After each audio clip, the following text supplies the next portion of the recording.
morning. I hope all are happy and safe. In our last class, we discussed the differences between autobiography and memoir. Then we started the second chapter, Pilgrim at Tinker Creek, written by Annie Dillard. Dillard is a popular American writer, poet, novelist, naturalist, essayist, critic, theologist, and singer. Her autobiography is An American Childhood. Pilgrim at Tinker Creek is her memoir. This book won the Pulitzer Prize for non-general fiction. Pilgrim at Tinker Creek is an exciting meditation on nature and its seasons. It is personal narrative of writer's exploration during a whole year on foot in her neighborhood in Tinker Creek in Virginia. Let us speak about the textbook. While Annie Dillard was walking along the edges of an island, she noticed a small green frog. It was exactly half in and half out of the water. Maybe that's why she felt it looked like a schematic diagram. Schematic diagram of an amphibian. What it is schematic diagram? Schematic diagram means symbol diagram. Okay.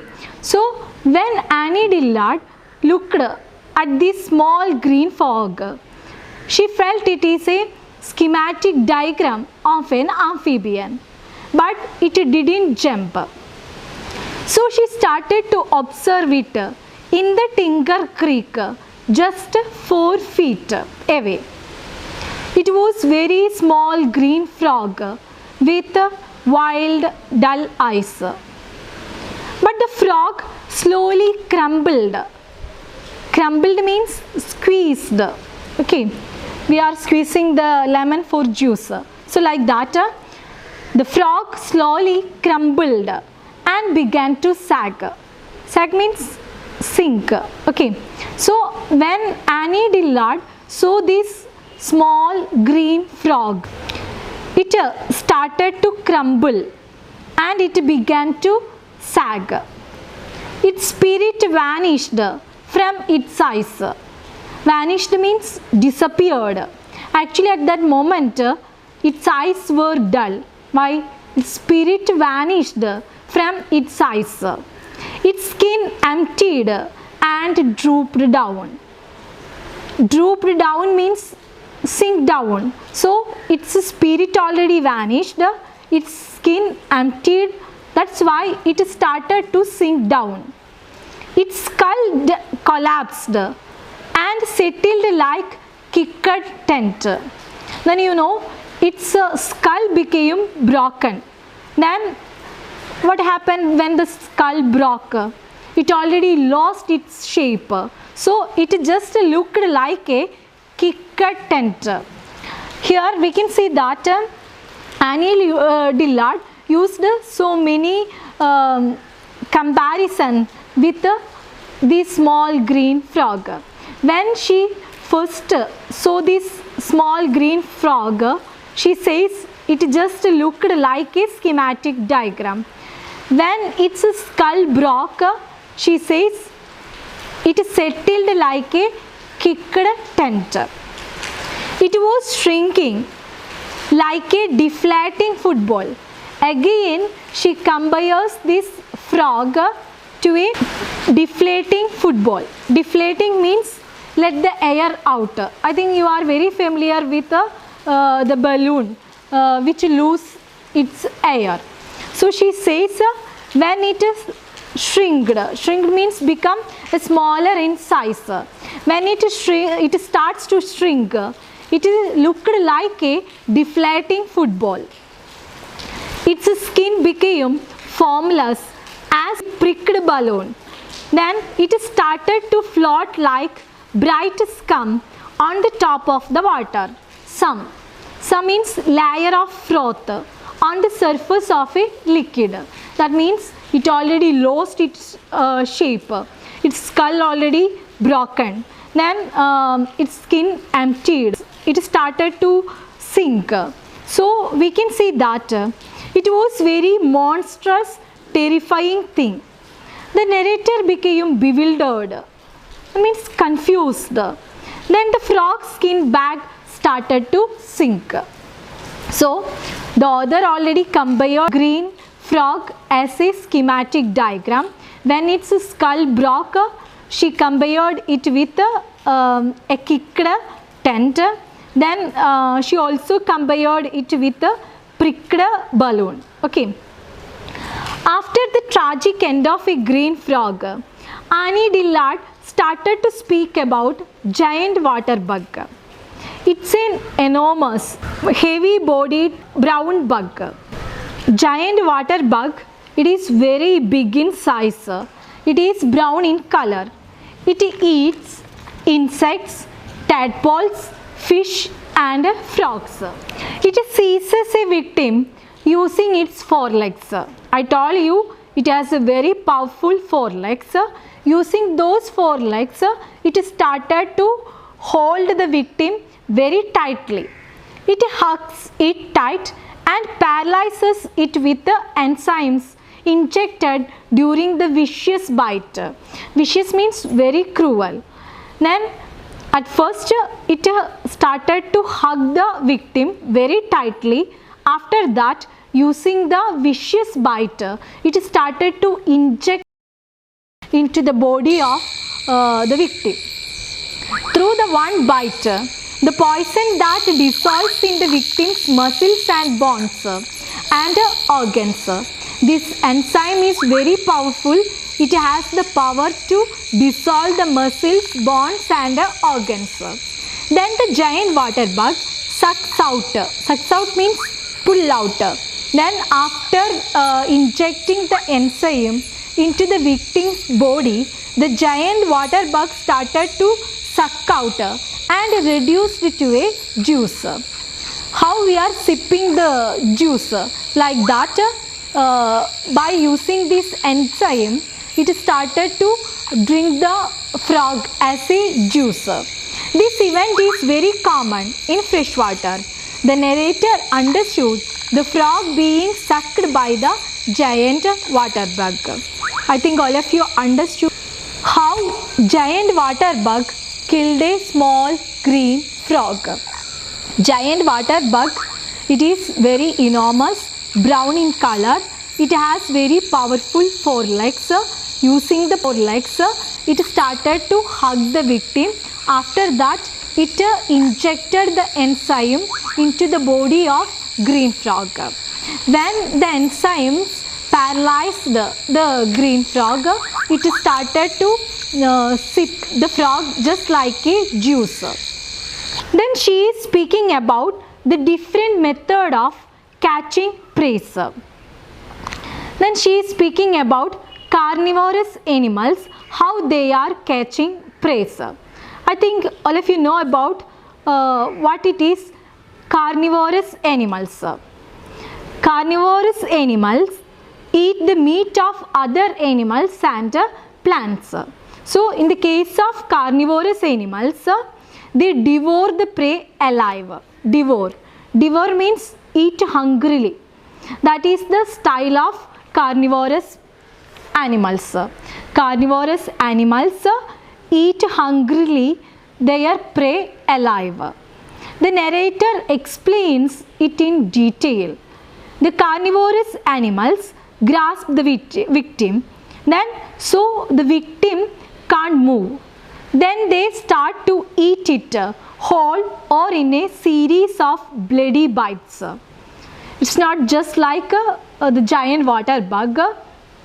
In the case of giant water bug, it just used only one bite. Using the one bite, it injected the enzyme into the body of the victim. But in the case of carnivorous animals, using a series of bloody bites, it started to eat the victim whole. Okay.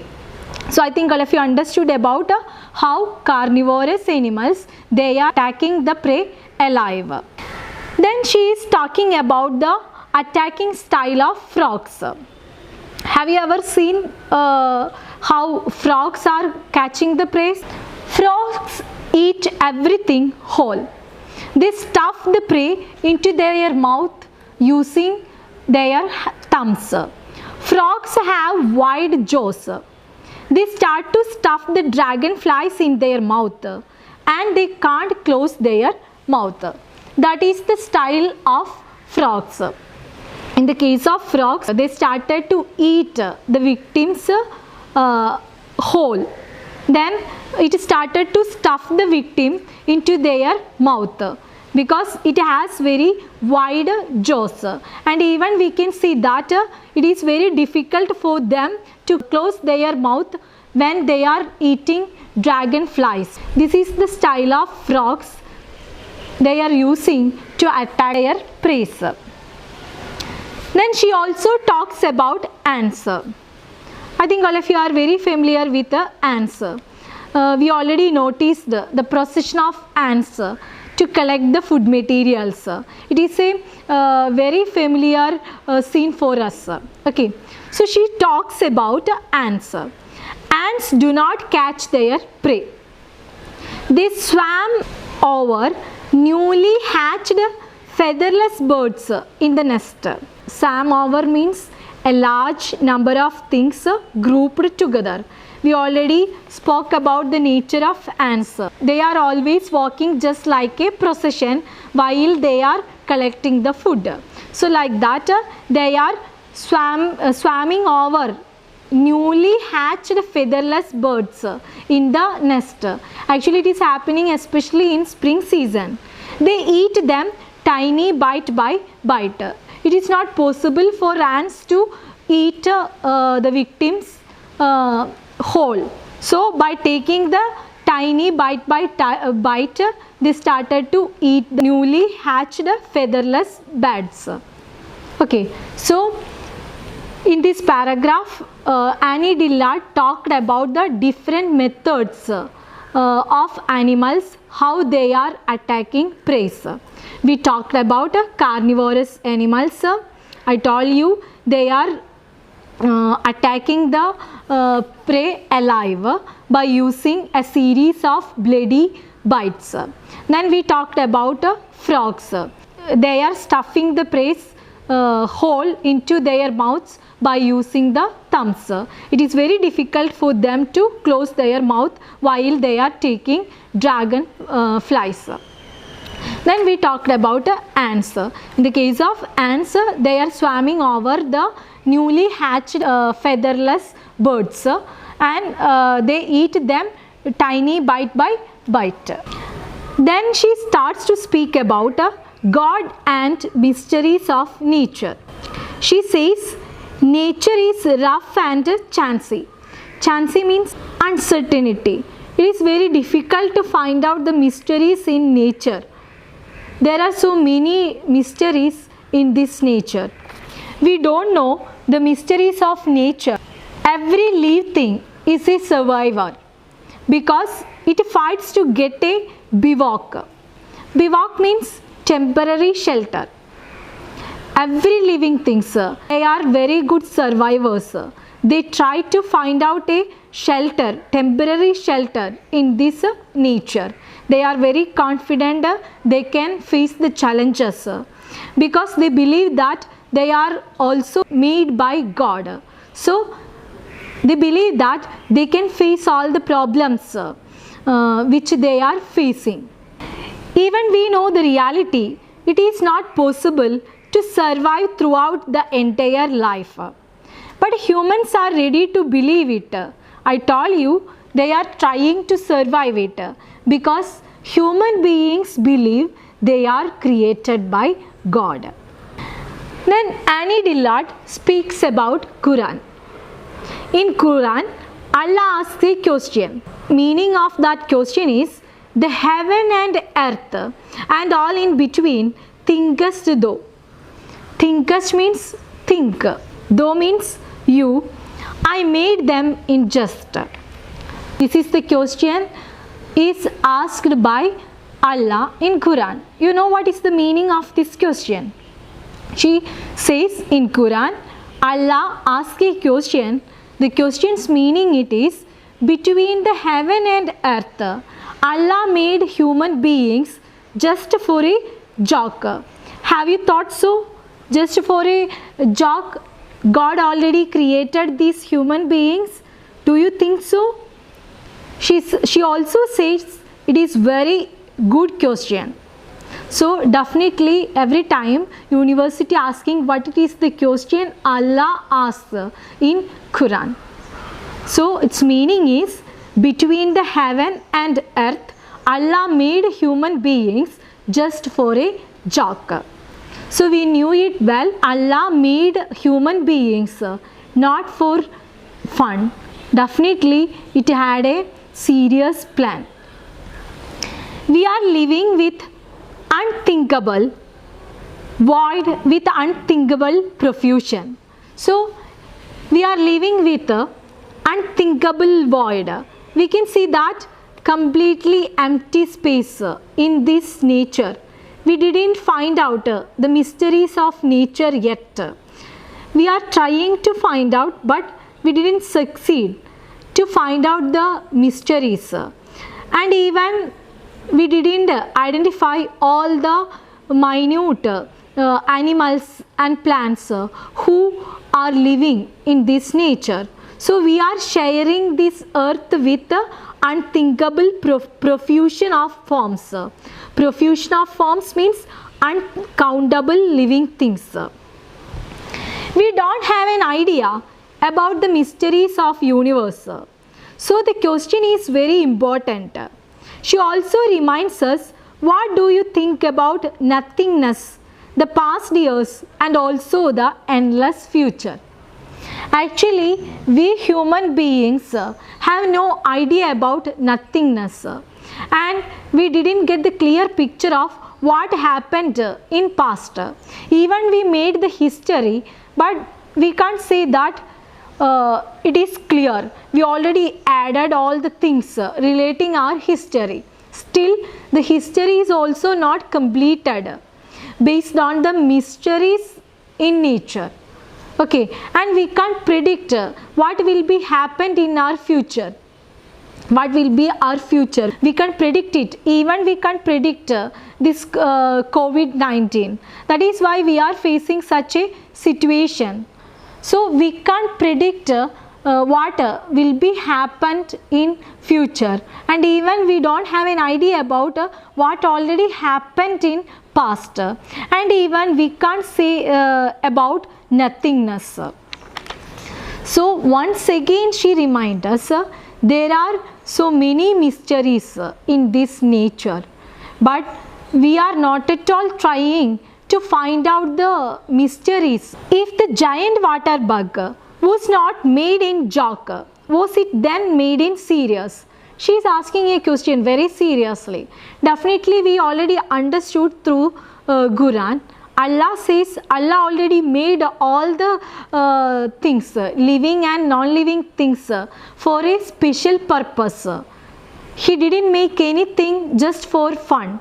So all the living things, non-living things have their own roles in this nature. Water bugs have also their own role in this nature. What is the roles God already assigned for them? All the living things have their own roles. Annie Dillard starts to speak about Pascal. Have you heard about Pascal? Blaise Pascal. He is one of the greatest Christian apologist of the 17th century, who was also French mathematician, physicist, writer and inventor. Apologist means a person who argues to define or justify some religious matters. So those person we can call him as apologist. Actually Pascal, he is a Christian apologist. He speaks about the religion, Christianity, and at the same time he was also a French mathematician, physicist, writer and inventor. So Annie Dillard speaks about Pascal's thought. Pascal used the word Deus absconditus. Deus absconditus means hidden God. To describe the notion of the creator, Pascal used the word Deus absconditus. I told you Pascal is a Christian apologist. To speak about God, he used the word Deus absconditus. Deus absconditus means hidden God. Then Annie Dillard explains that after the creation of this universe, God turning his back toward this universe. She believes that God is very cunning. God is hiding in a secret place in nature. She also says God is like a wolf who disappears the edge of the house with the Thanksgiving turkey. She strongly believes that God is here in this nature. There is no doubt it is that God created this nature. But we can't find out God. That is why she says God is very cunning. He is hiding in a very secret place. She also compares God as a wolf who disappeared at the edge of the house with the Thanksgiving turkey. Through this, we can understand that Annie Dillard is searching for God in nature. She is sure God is in the nature, but it is very difficult to find out the secret place of God. Then Annie Dillard concludes this article with the concept of Albert Einstein. I think all of you are very familiar with Albert Einstein. So Albert Einstein said, God is subtle but not malicious. Subtle means difficult to analyze. So Einstein said God is subtle. It is very difficult to define God, but not malicious. Malicious means evil or destructive. Even it is very difficult to find out God in this nature, but we can't say that God is malicious. Actually, Einstein also faced so many challenges. I already told you we human beings are very good survivors. Not only human beings, but also the other animals, plants, all the things, all the living things, they are very good survivors. In Einstein's life, he also faced so many failures. He tried to find out the mysteries in this nature. Even when he faced the failures, he was not at all ready to blame God. He confidently declares that God is subtle but not malicious. Even he tried to identify the mysteries. Even he failed a number of times. But he was very confident.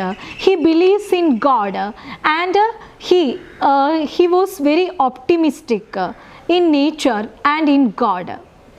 That is why he says God is subtle but not malicious. It is very difficult to find out the presence of God, but definitely God is not cruel.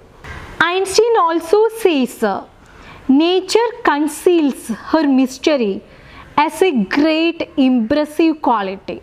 He has also the same opinion of Annie Dillard.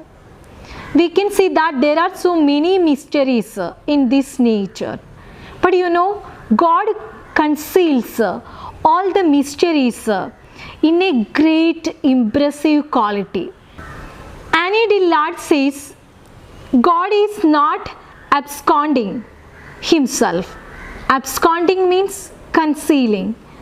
Then again, she revealed that God is not concealing himself, but he spreads in subtle and grand.